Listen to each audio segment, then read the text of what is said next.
No, ano ba talaga yung real score sa inyo ni Zainab right now? Magkaibigan ba kayo o ano? Magkaibigan ako. Magkaibigan kayo. Pero ano ang nararamdaman mo para kay Zainab? Mahal mo na ba siya? Mahal ko siya, oo. Ano ulit? Mahal ko nga siya. Oo. Mahal ko talaga siya. Alam niya yan mismo. I mean, mahal na... Aray! Ulit yung tanong, mahal mo ba si Zainab? Mahal ko nga talaga siya. Mahal ko siya. Oo. Mahal ko yun. Alam niya yun mismo. Sinasabi ko sa kanya na mahal ko siya. Tapos masaya ako kasama siya. Ganon. Sa akin kasi gusto ko chill lang. Kasi yung tao galing ko sa breakup, galing sa stress, galing sa madaming kahit ano. Sa akin ayoko makadagdag na sa stress niya. Pero mahal mo si Zainab? Hindi ko marinig. Mahal ko si Zainab.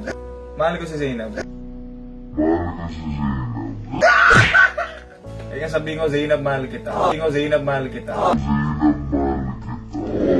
Eh bakit ano? Yan din tanong nila. Kung mahal mo talaga si Zainab, kasi basta sa Twitter ko, ba't di mo siya ligawan? Ba't di maging kayo? Yung mga personal na mga bagay na kinukonsider. Kumbaga, hindi lang sa feelings. Iniisip ko din talaga ang kabuuan. Yan lang muna. So, nag-aantay ka ba ng ano? Nag-aantay ka ng panahon, chance, time, ganon?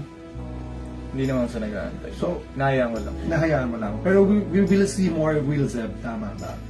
Sana. Bakit sana? Para sa akin parang ayoko namang parang lahat na namang about sa Will Zeb. Gusto ko i-public or what.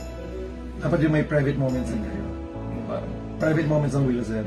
may mga Dapat ipakita, may mga dapat hindi. may mga pagsasama naman kami na parang private lang. Kasi hindi lang po talaga kami on-screen talaga. Sobrang good ng camera talaga, sobrang off-cam. Maseryoso yung mga bagay na pinag-uusapan namin. Na, ay kasi sa'yo, oy, text mo lang ako pag kailangan mo ako, standby lang ako dito. Pag gusto mo umiyak ka lang sa akin. Text mo lang ako pag kailangan mo, standby lang ako dito. Pag gusto mo umiyak ka lang sa akin. Ganun mga bagay. Yun yung off-cam, ganun kami. Alam niya yan mismo.